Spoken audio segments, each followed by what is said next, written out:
काय प्रकरण होतं? तू कशासाठी फोन लावलेला होता?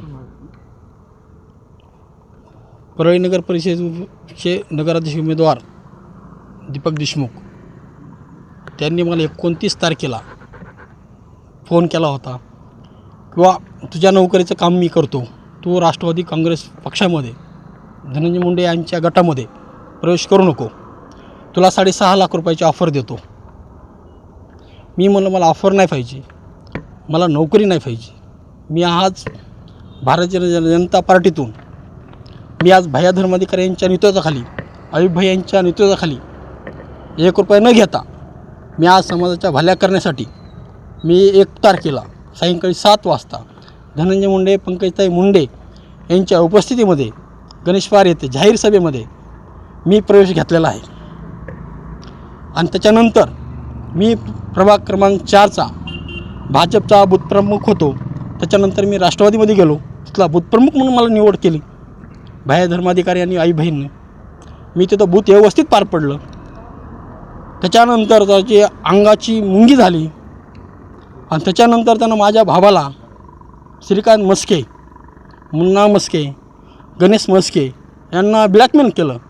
त्यांना 6.5 लाख रुपये अजून देतो म्हणला. सुनील मस्केला माझ्या बागेत आणा, त्याला आपली गरज आहे आणि त्याच्या नोकरीवर मी लावतो. मी त्याला त्याच्या भूलतापाला बळी न पडलो आणि माझ्या भावाला सन्माननीय नगराध्यक्ष, माजी नगराध्यक्ष बाजीराव भैया धर्माधिकारी यांची काय अडचण असेल, त्यानं 25 वर्ष राष्ट्रवादी काँग्रेस पार्टीमध्ये धनंजय मुंडे यांच्या नेतृत्वाखाली, भैया धर्माधिकाऱ्यांच्या नेतृत्वाखाली त्यानं काम केलं आहे. त्या कामाला का नाराज आहे म्हणून मी बोलणं करून दिलं भाईजींना. त्या कामाचे भाईजी म्हणले झालं गेलं म्हणले, जगमित्र कार्यालयात कुणी देखभाल कराय कुणी नाही म्हणले, कुणी असो अगर नसो, मी नगराध्यक्ष परळीचा आहे आणि मीच आपल्याच वही नगराध्यक्ष म्हणून निवडून येणार आहेत.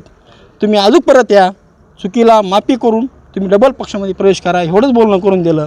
आणि आता मी डबल दीपक देशमुखला फोन केला. नाना म्हणलो तुम्ही सुनील मस्केचं नाव घेतलं आहे. ते म्हणला मी सुनील मस्केचं नाव घेतलं नाही, सुनीलचं नाव घेतलं आहे.